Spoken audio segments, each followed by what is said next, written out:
we are looking forward our way. 100% Zoom here, not in studio, but we made it really easy for ourselves to record at home, but also bringing in our expert from Phoenix, Arizona. Hi, this is Brett.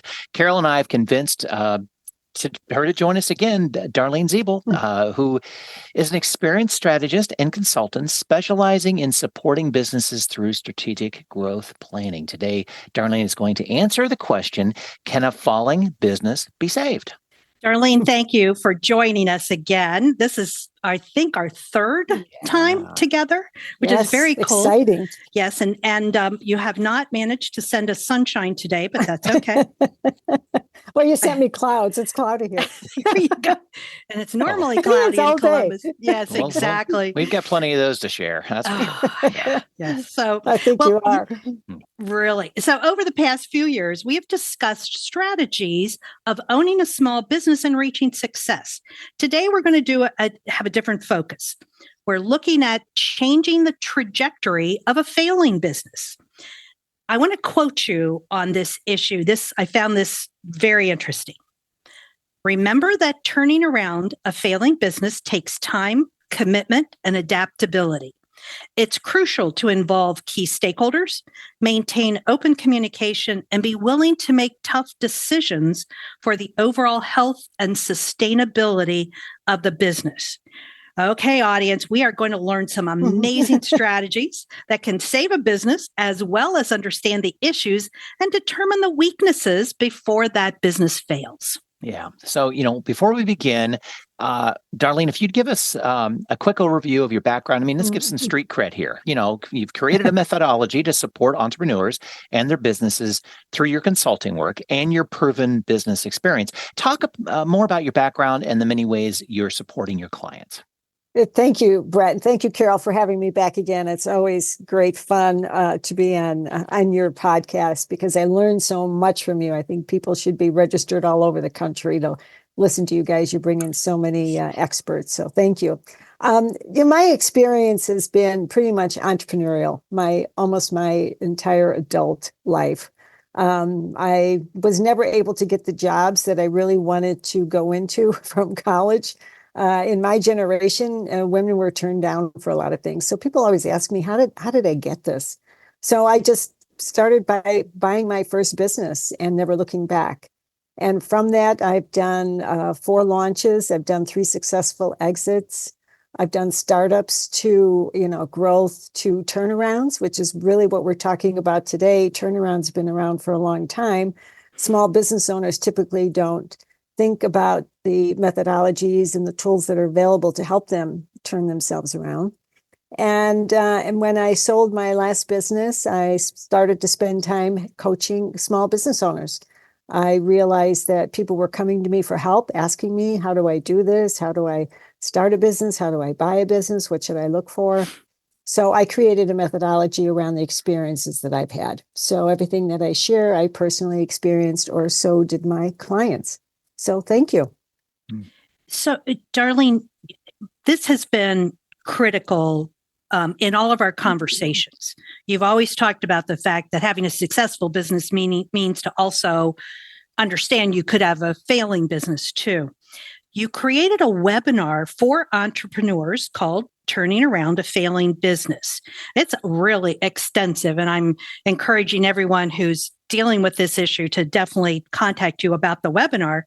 But we're not going to be able to cover everything today.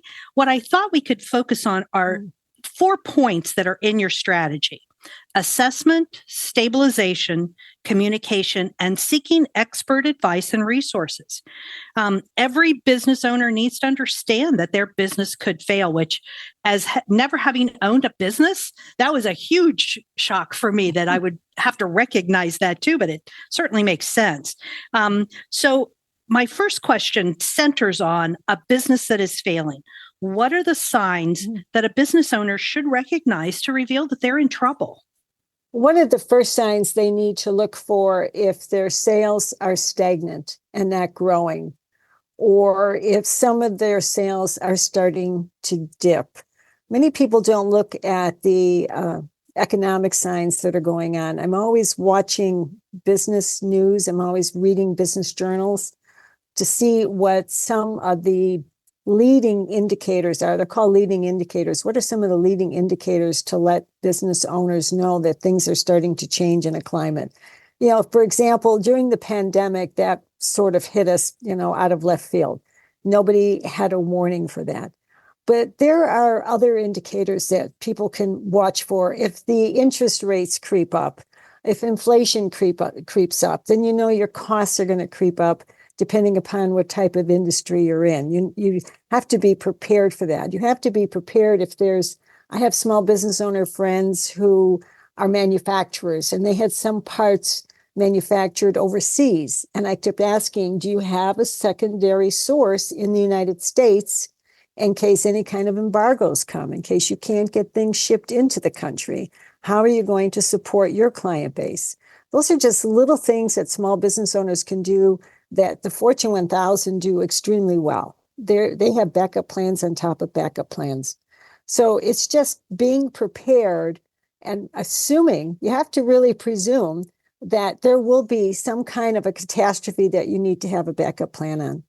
It's amazing to me that some people come to me who have been in business 20, 30 years, and they don't know how they're going to exit or who's going to run the company for them. Mm-hmm. They find out their adult children aren't interested.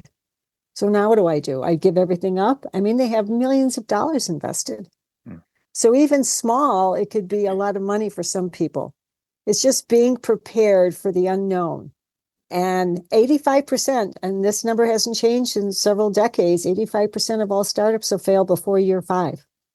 Mm-hmm. And what I think happens is the last 3 of those 5 years, they're trying to hang on and don't have the skills or the tools or the knowledge on how to turn it around so that they can continue to get it to grow.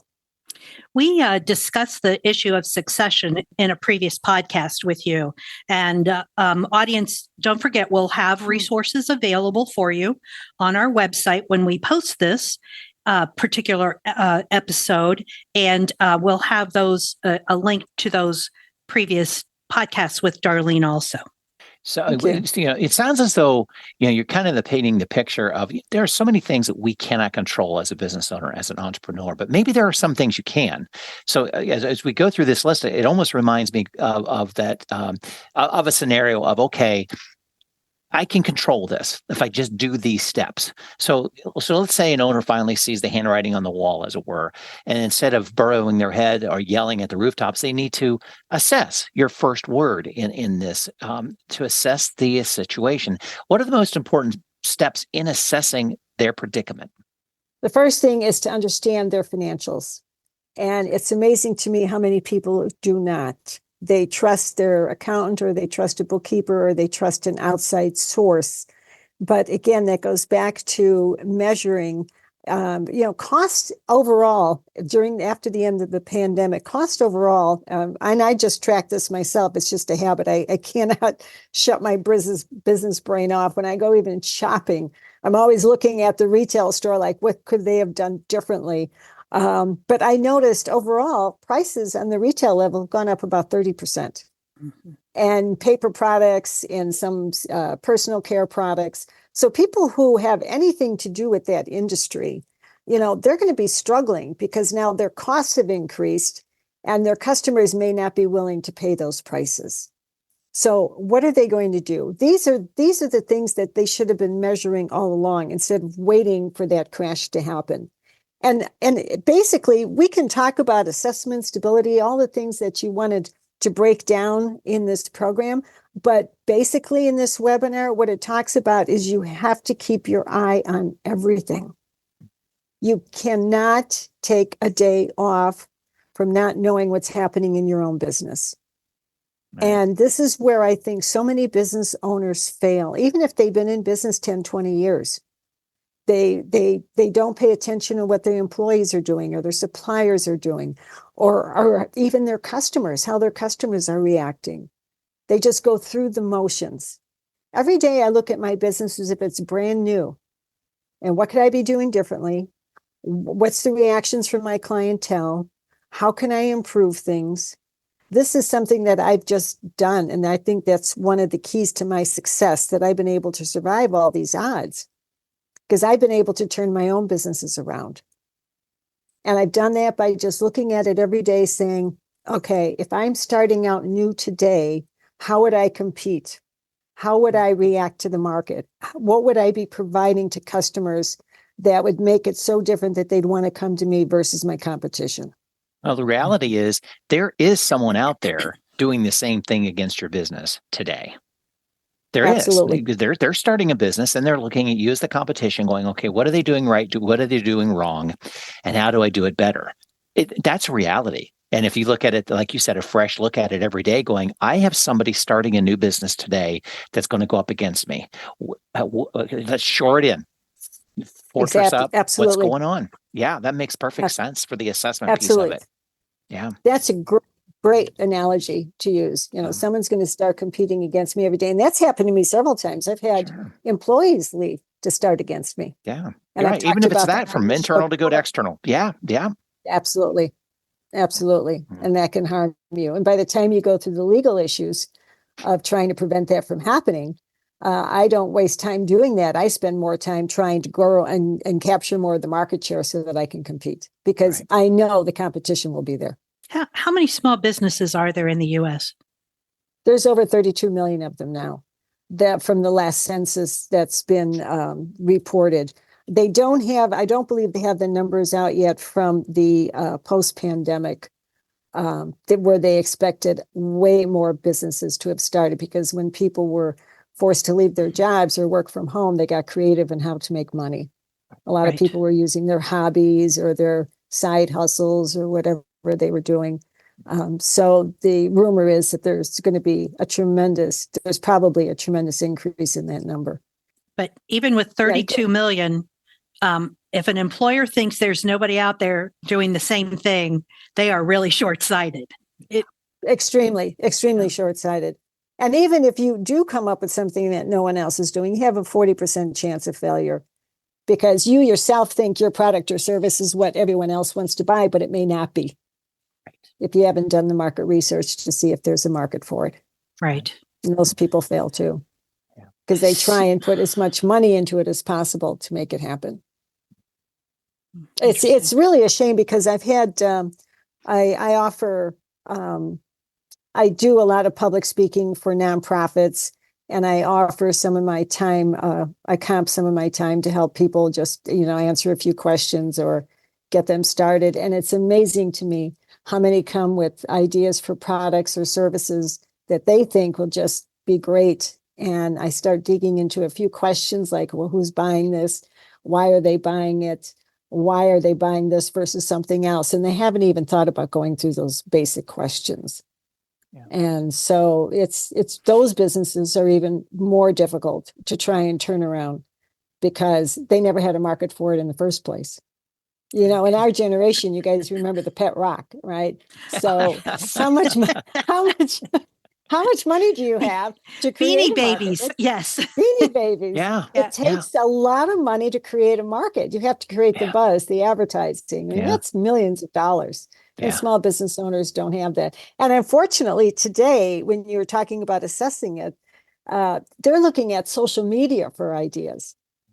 Mm-hmm. And to me, that's the old-fashioned infomercials we used to see on television.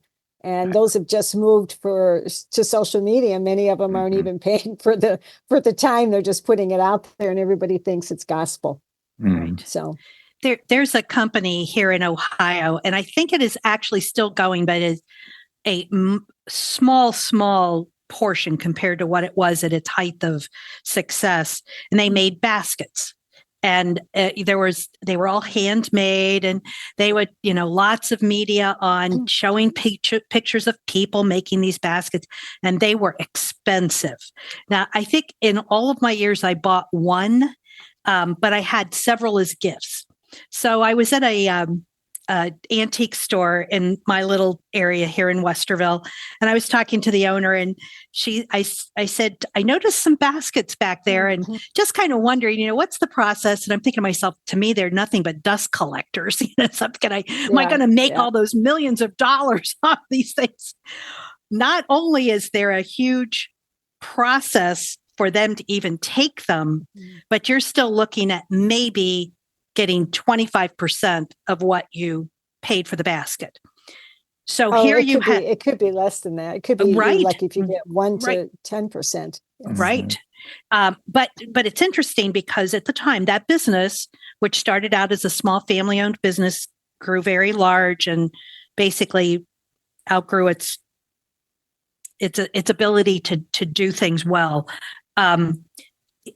So people have that notion that everybody loves my baskets.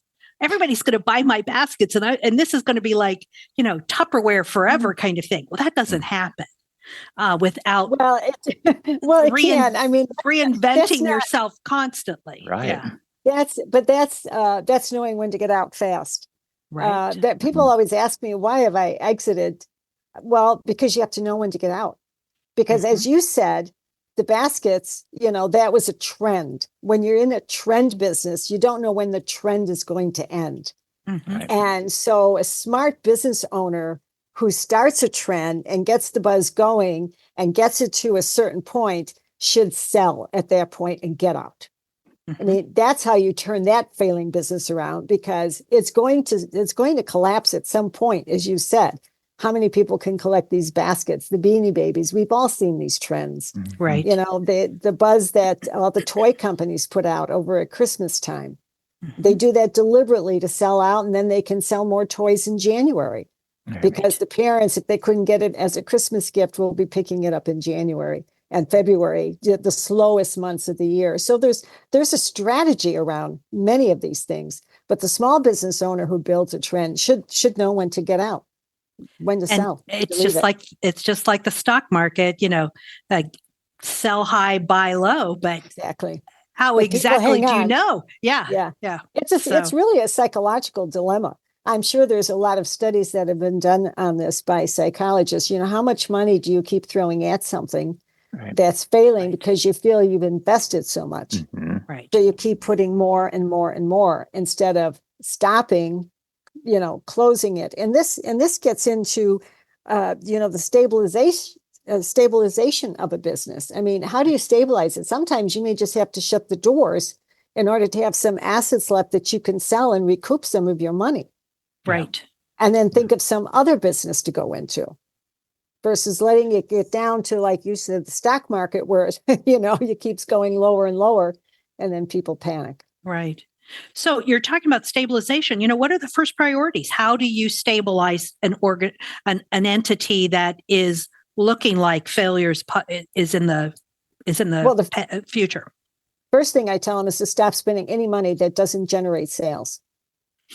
Because small business owners will start to spend more money on social media ads, some kind of advertising, or they'll work with other programs that they purchased, thinking that it's going to be so easy to get clients in. I have, believe it or not, 9.2 million competitors on LinkedIn that use one of 4 titles: business consultant, business coach, business mentor, or business advisor. I just looked this number up last week. I had to do a webinar for somebody, and I wanted to know, I was teaching them how to differentiate themselves from their competition. And oh my gosh, I got 9.2. So small business owners are now gravitating to what I call I hate to use the term snake oil salesman, but they're gravitating to people who are selling influencers online, how easy it is to generate more customers by using social media. And all they're really good at is selling themselves over and over and over again to keep their funnel going, because their clients typically do not increase their revenues like mine do. Mine increase their revenues, 300%, at least 4 times to 300%, 1,000% when they come working with me, or I don't take them as clients unless they do stabilize their business in some way. But unfortunately, stabilization means just quit spending money on stuff that's not working. So first, I love that notion of be careful what you're watching and what you're listening to online. I posted an article on our website on Facebook probably a month or so ago, this young person who probably was 22 talked about issues on finding a job. And here are some ideas for you on how to find a job and how to network and blah, blah, blah, blah, blah, blah, and all of this other stuff. And I couldn't help it.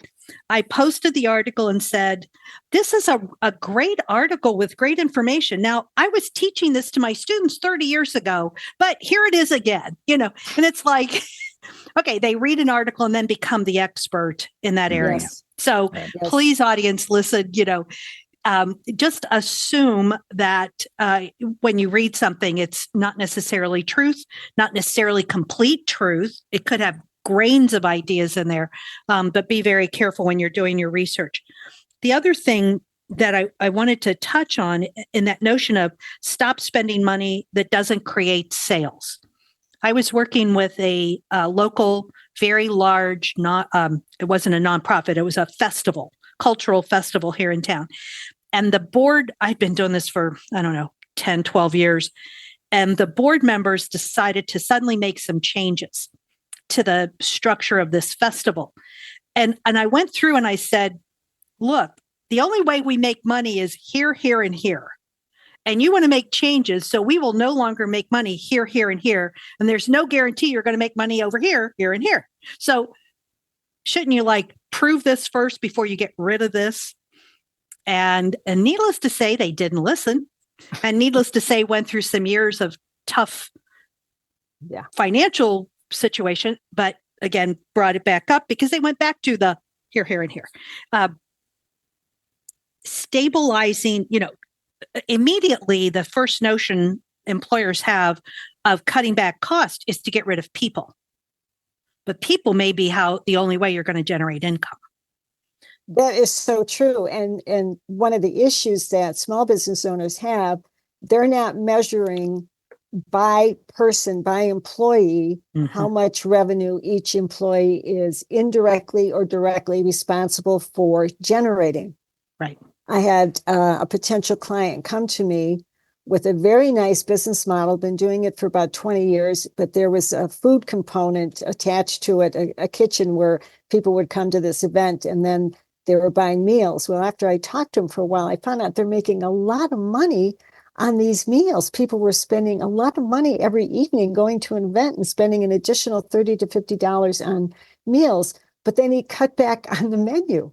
Mm-hmm. And I said, well, why are you doing this? And he said, well, I'm just so tired of working in the kitchen. Well, you're a business owner. You can't just say, okay, I'm tired. I'm not going to show up today. You have to close the doors. You can't. So he said, well, I just cut back on the menu. So I don't have to work in the kitchen as hard because the cook didn't always show up. And I said, I know every restaurant is having problems finding cooks but there's ways you can attach and become creative from your competition in the area. What can you offer them that'll make it easier for them to want to come to work for you versus somebody else? And so, because you just can't stop generating the revenue because you're tired. Right. But the other part of this, of what you were saying too, is when we started this conversation, you said, know your financials. If you know your financials, you know what's making money and what isn't. Exactly. You know where sort of the fat of the organization is that you can cut back. So it may be on print advertising as opposed to something else, but it's interesting you brought that up, because in this particular case, this gentleman did not know his financials. He relied on his partner to take care of that. The partner was running the financials and he was running operations. So there was the disconnect right from the beginning to understand why the business was failing. The assessment wasn't there. Right. Yeah. The assessment piece, he couldn't answer which part of the business. I was able to calculate that based just on some of the numbers he gave to me. And I said, well, this is where the profitability is coming from. He goes, oh, I'm so tired. Well, Why'd you go into business? I mean, That's a whole different problem right there. That's if a you're whole losing different energy. problem. Yeah. I get that question all the time. People ask me, how am I so resilient to go through all this? I don't know. I just want to make it, I want to make it work. I want to succeed. Well, it seems that no news is not necessarily good news in these situations. What would you advise a business owner should do to include in their communications to those both inside and outside of the organization? Who needs to hear the message? And I mean, how do you get that message across in a very clear and concise manner that it's not, the world's ending, kind of feel to it? The sky is falling. Yeah. It's interesting because communication, you have to communicate with the right people. Yeah. And this gets back to, let's say, this example I just gave you of this partnership. There was no communication between the partners on the financials. There was just this trust. Well, it's taken care of. I don't need to be involved with that. And that's an example where you can trust somebody to do the financials, but you have to understand what they are. And I tell people, on a minimum, at least understand your financials monthly and communicate with whoever is helping you put these numbers together. I have a friend who's a bookkeeper, and she has a client who hasn't communicated anything for like 3 months on her financials. And I overheard the conversation, and I'm thinking, this business owner has no idea if something is in those financials that could point to the fact that her business could be failing 3 or 4 months from now. Because those are indicators, going back to the leading indicators on if she sees that her sales are shrinking, or if her expenses have increased, like this costs that have gone up over 30% since the pandemic. Those are things that you really need to keep your eye on. And people, I find small business owners are just going through the motion of running their business every day and presuming everything is still fine, that they wake up and the building will still be there, the customers will still come in, and then they're shocked when something happens and they go, oh, now what do I do? Darlene, do you think that this is coming from individuals who started the business really small, sort of had pretty complete control over every detail, but it was at a very low complexity? And then as the organization grew, sales grew, processes became more complex, they didn't change with that? That's a very real possibility. In most cases, people don't want to change. And I don't care if they have 1 person, 2 people, 3 people when they start. I always advise people to put those structures in place early on, so that as your business grows, the structure's there, the foundation's there, the support is there to provide you with the knowledge, the communication, the tools, everything you need to get it to a 7 and 8 figure per year business. Mm-hmm. Don't wait until that happens and then go, oh, okay, now do I do? Now how do I structure this? Now how do I organize this? Because you're talking about communication. Early on, another problem that small business owners have as far as failing business is providing too much information to employees who are not going to be key later on as the company grows. Could be somebody who's with you from at the very beginning, but they may not have the skills or the talent you need to get that business to the next level. So now you may have to bring in other employees or other talent from the outside to make that happen. And now there's too much communication. That first employee knows too much about the business. And that's a really good indicator to me that employee will leave and then compete against a business owner. Mm-hmm. So those are the things that I look for. Yeah. And it all comes from experience on my end, guys. I've just been through it so many times at the very beginning. I've been through bad partnerships, been through employees leaving and competing against me. And those are the steps that I've learned along the way, so that these are what I advise other people with not to do. You're learning from the mistakes that I made. Yeah. So those communication paths are very important. How do marketing strategies fit into this? And are they critical in a turnaround? How do you lead your clients through that marketing step? Again, that goes back to not spending any money unless it's going to generate revenue. So in the marketing piece of a failing business, I take a look at what previous marketing has been done, and it indicates to me that it wasn't working. So you don't want to keep making the same mistake over and over because you're going to get the same results. So before you spend more money on a marketing strategy, then you have to bring in an expert. This is when you start bringing in some outside expertise and advice on what are your customers currently looking for so that you can market to that. People don't go back, especially people who have been in business for a few years. They don't tend to go back and assess why the customers came to them, why their customers are buying from them, what makes them different, what makes them realize. They just presume they're always going to keep coming back. But they have to go out and ask the questions. Well, why'd you come to me in the first place? Why do you buy from me versus someone else? And these are just basic marketing studies now that people can use online tools for, where before I used to have to hire a marketing agency to go out and do that for me. But there's a lot of free survey tools online. You can just ask your customers, would you mind answering a few of these questions? Let me know why you like buying from me. And you can send them out in blocks of emails where you can get the results and not know who's saying what, so you can get totally objective advice. And from that, you can build a really nice marketing strategy around now knowing why you succeeded to where you did succeed. Yeah, from my experience, I used to be in sales, selling radio, and then now moved into consultant and more agency feel to it. And I know businesses they may over rely on their local rep for that marketing piece that, if they did radio or TV or whatever, they have to also remember that their representative, their account exec is really only there to sell them more. They're not really there as an advisory role versus... And again, this is not a shameless plug for you, me, whatever, but it's that third party that you're working with them because they want you to grow, not grow their own, billing cycle with you, but to grow your business.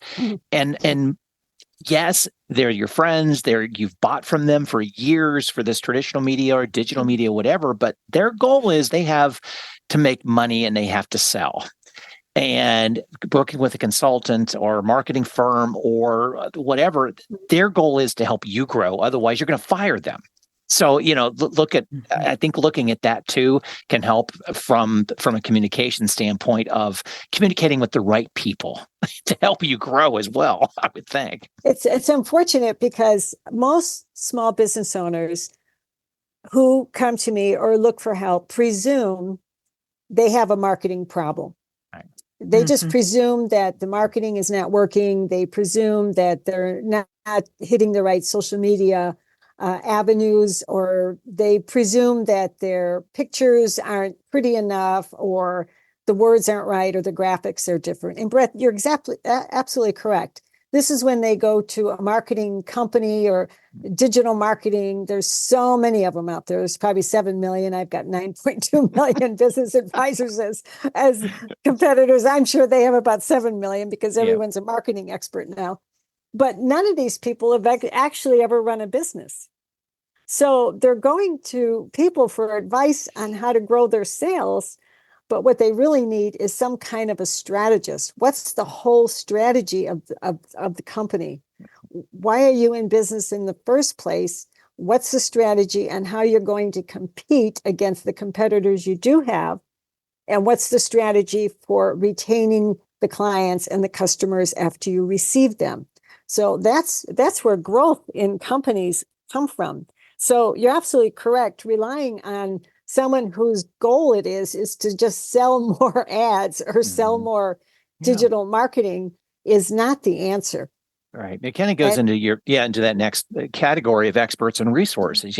Let's take a look at experts that can help improve functional areas of the organization. And it goes beyond marketing. It could be human resources, financial, legal. Let's take a look at those. Yeah. There's so many different business experts that small business owners need that they just do not realize. I had a client who is actually in a trademark dispute because one of his previous advisors just said, well, let's just wait and see what happens. I mean, that's not an answer. You wait and see what happens. That's not a strategy at all. That's Oh not my a strategy. God. I mean, No. let's just wait and see if this affects your sales. Well, Mm, of course it's going to affect your sales. If someone's using your same name and you've already built this huge brand, do you think Coca-Cola is just going to say, well, let's just wait and see what happens? we're too No. big to fail. You're There's no too way they big could to- take There's anything. no way. Exactly. So again, Brett, you're absolutely correct. Both of you, Carol and Brett. I mean, you have experts on your show all the time. So when you vet them before you bring them on your show, small business owners need to vet these experts because some of these experts are so good at digital marketing and Mhm. making themselves look great and like they've got, slew of customers and everybody is just making millions. I mean, I'm not going to use names because there's one guy out there for $100. He's saying in 90 days, you can build a $5 million business. There's no way. I have never, ever seen that happen. No. Never. So, I mean, there's just so many snake oil salesmen out there. And I think that's why so many of these business owners come to me after they've spent, in some cases, they spent $100,000 in fees trying to get their businesses off the ground. And this is why I changed my tagline. You'll wish you met me first. I love that. Because Oh, so gosh. many come to me and say, I wish I met you sooner. Mm. Mhm. I've just been spending money everywhere. And this is why I say when you're going to bring in an expert, ask them where they did it before. Mhm. Don't be embarrassed. So many people are embarrassed to say, well, where have you done this? My clients really, I appreciate when they go through my background and ask me questions on everything, because that's the learning experience that I have that I'm sharing with people. I share it through my books. I share it through my webinars. I share it in my consulting, one-on-one consulting with people. This goes back to, and then if I don't have the answer, like if it's a legal issue, I'm looking for the best attorney in the country who has specific experience in what my clients need. And I'm vetting the lawyers for them. I'm asking the questions. Where have you done this before? How many cases have you won? What's this going to cost? What's the future look like if you make a mistake? Because I've had attorneys that made mistakes for me and I've lost money because of it. So I'm very, very careful at the people that I bring on as my advisors.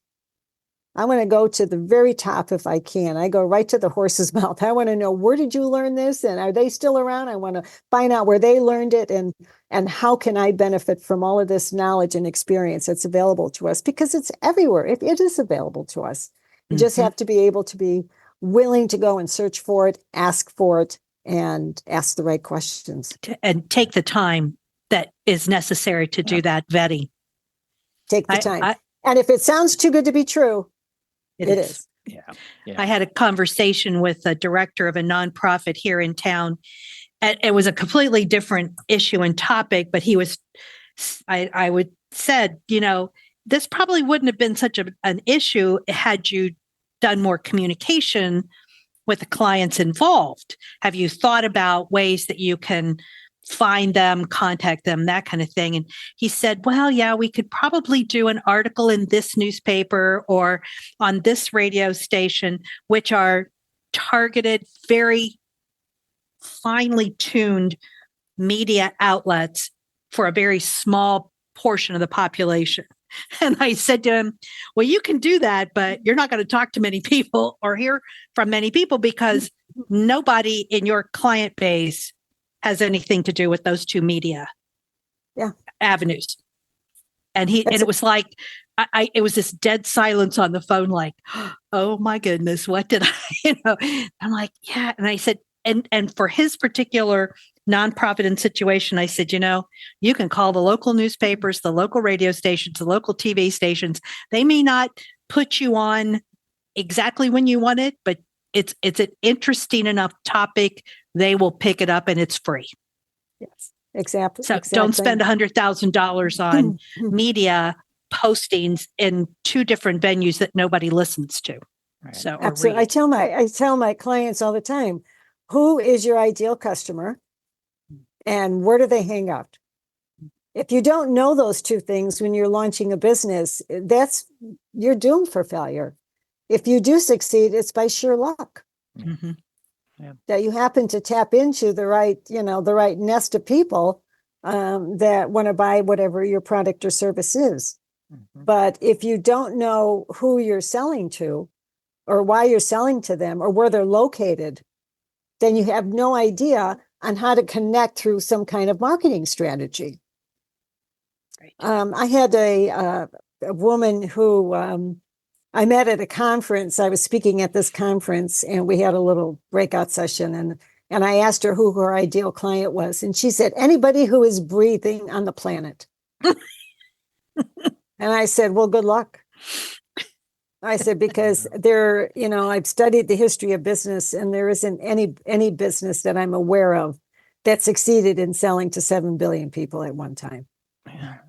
Because that's how many people are breathing on the planet. So unless you can shrink that down to a very, very, very small select group of people, you're going to have a very difficult time. Mm-hmm. So that's another reason why so many people are failing. They try and target anybody and everybody because they're afraid to lose a sale. Right. And that goes back to communication and who you're dealing with, who your advisors are. Because as you said, Carol, if you're spending money on the wrong marketing and advertising venues, it's such a waste because that's I call that hope strategy. You're hoping Mm-hmm. to meet somebody Mm-hmm. who's going to buy your product or service. And hope is not a strategy. Right. It's just, but it can turn isn't. into one when you're desperate when you Right. see the ending happening. It can Exactly. be. You're grasping at straws. Yeah.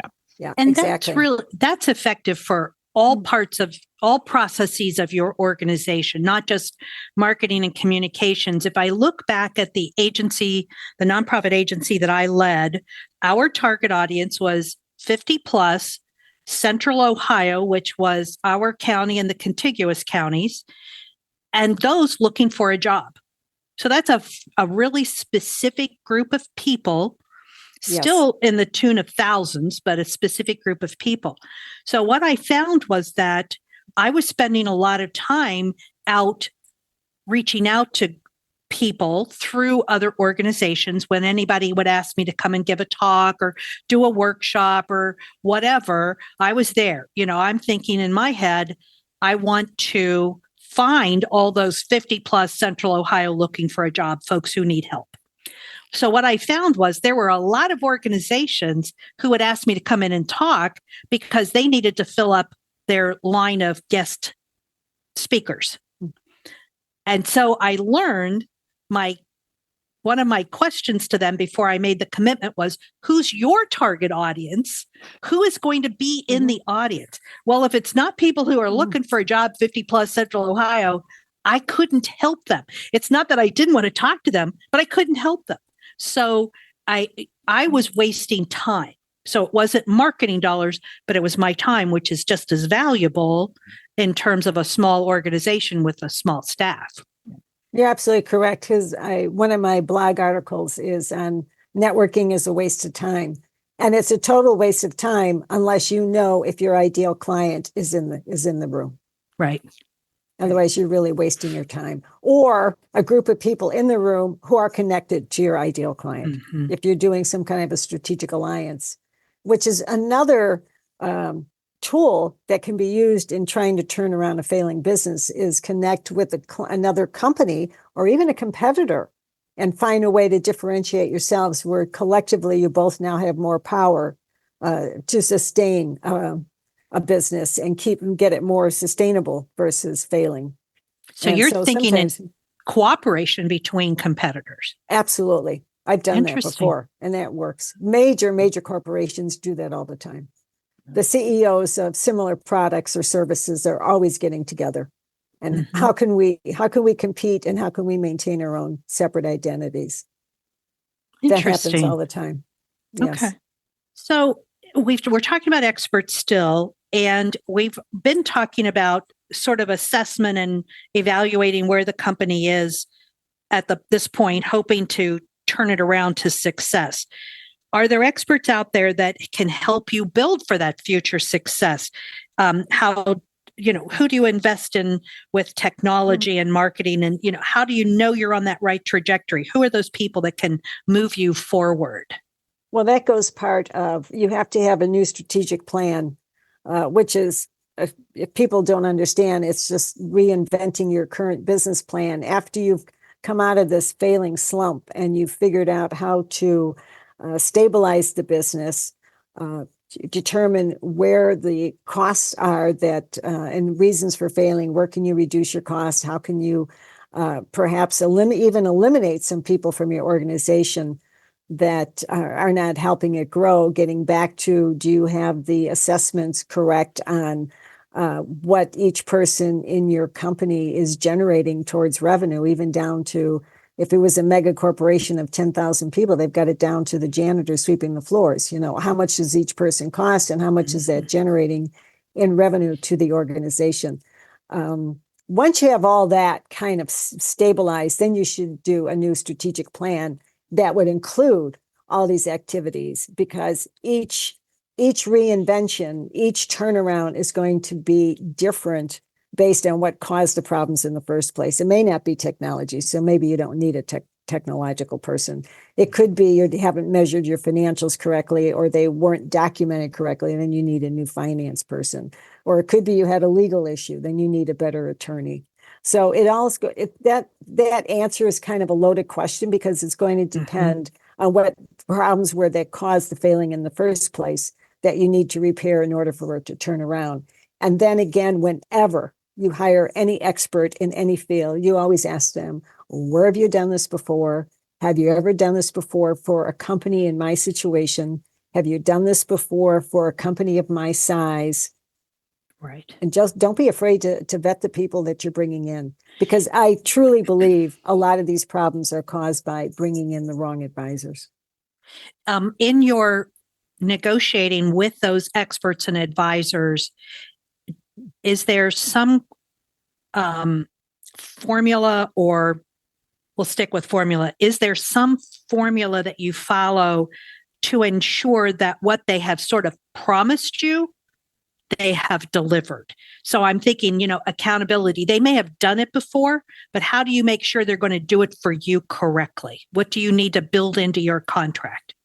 Again, that's very difficult, because in certain instances, depending upon the situation, nobody's going to give you a guarantee.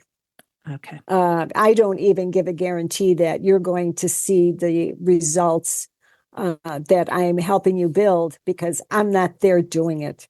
So there's no way I can guarantee that you're going to even implement what I'm recommending. Mm-hmm. I mean, I can set up a program to question you every week. Have you done this? Have you done this? Have you done this? But nobody gives you guarantees. Lawyers don't give you guarantees. Financial advisors don't give you guarantees.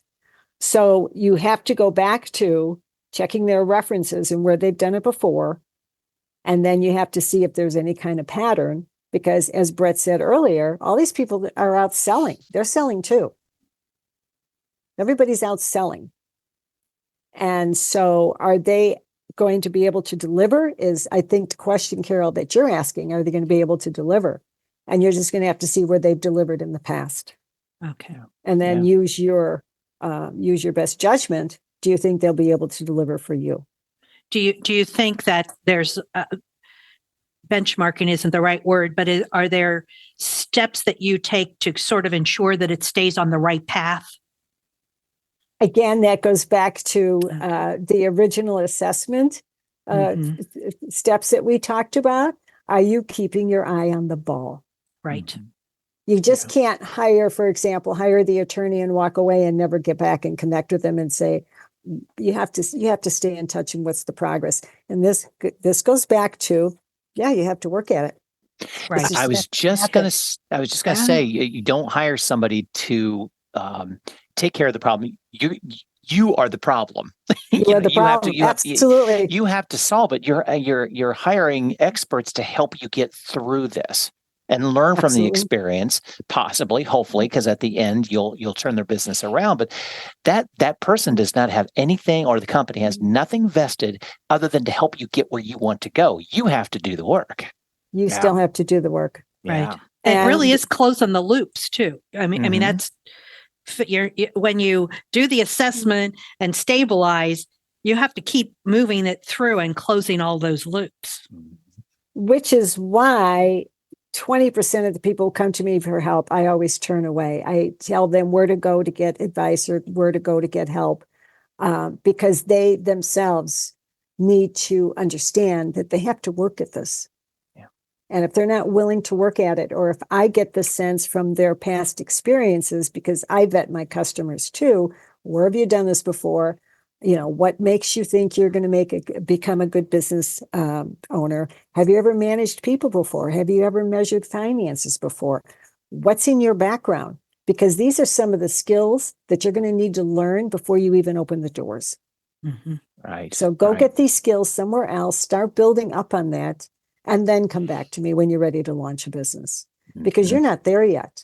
That's number one doom for failure, when you don't even have the ability to understand what's going on in your business. Well, we wanted to add one other item to our discussion, which I think extremely important, the issue for women business owners. And we've touched upon that over, seasons. So we brought in women business owners, obviously like yourself and other women business owners, and talked about the issues that are around that. You've provided your expertise to female-owned businesses through your nonprofit. It's called the Center for Women Business Owners. It's extremely difficult to be a successful female owner. Bottom line, I think from what we are learning, it's getting a little bit better, but that's because of people like you that help women weave through the nuances of, okay, these are the cards that are stacked against you, but let's go here. What are the top tips for female-owned businesses, particularly if they're facing a failing business? The first topic I have for almost every woman business owner, and I have two female clients. The rest are men. It's interesting, but the two female business owner clients I have, their biggest problem is knowing when to say no. Yeah, they are so afraid to hurt someone's feelings that they will take their business in the wrong direction, versus saying, you know what? You're not my customer. This is where you need to go. Or they don't know how to say no to people who are trying to sell to them, either digital marketing or some kind of supplier services or inventory if they're selling a product. They don't know how to say no. And the first few months I spend with them, I tell them, if you don't say no, you're going to be failing a year from now. And I will not be able to turn you around because you're not going to have any money left. So it all goes back to, are you spending the money? The money you're spending, will it generate a sale? And within what period of time is that sale expected to come? Mm-hmm. Yeah. Well, so kudos to, I was going to say kudos to you for having more male clients than female. I think that's fantastic that men are recognizing women have the answers. No, I mean, it's a double-edged sword to a certain degree. I'd love to have more female, but I'm thinking, oh my gosh, that's super though.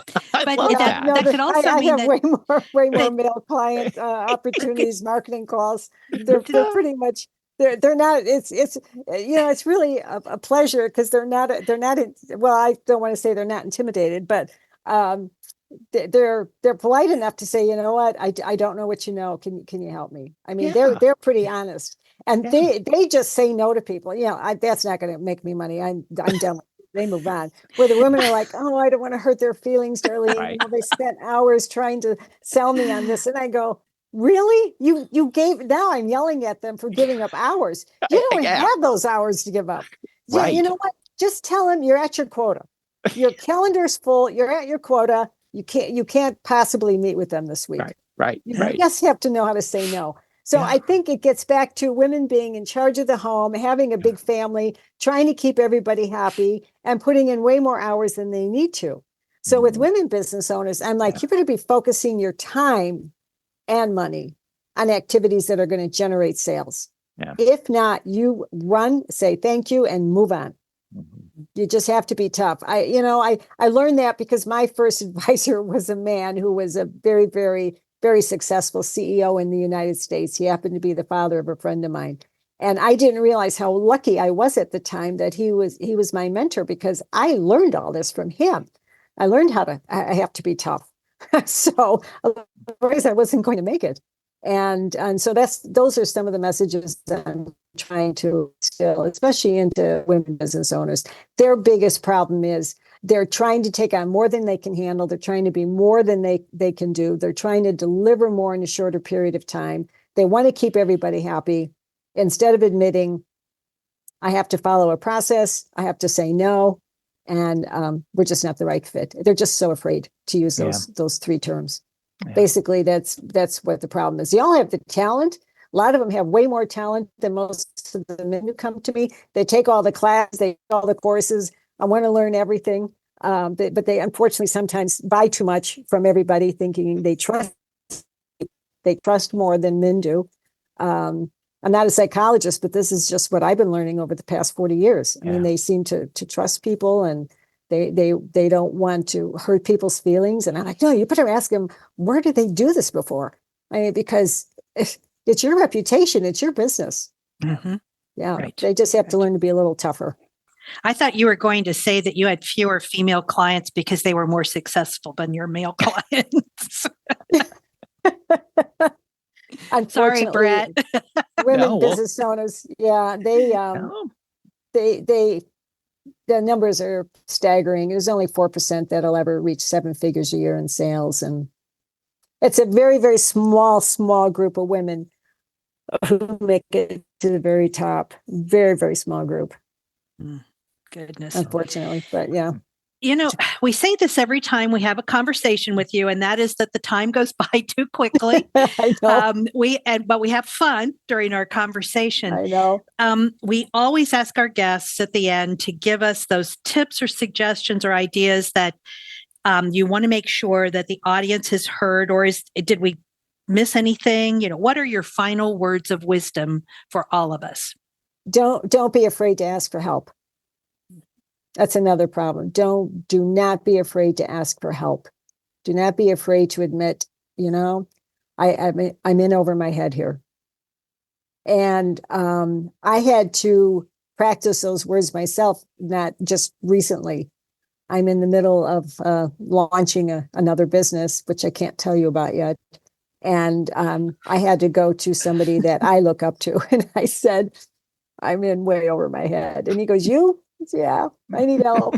And so I've got people from actually around the world. He's in another country. I called him. I said, I need help. And don't be afraid to ask for help. If it's something you don't know, just don't guess. And just don't trust everything you read online, especially now with social media. It's just so prolific. It's just everywhere. I can't tell you, I get all these feeds in social media from my competition, and they make it sound so easy.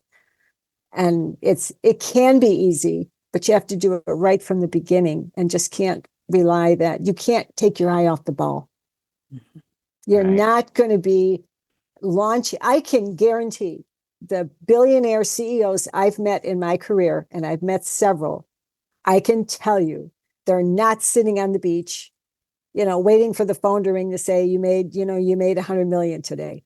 They are all working. They are all working behind the scenes. Yeah. They're all busy. They keep their eye on everything.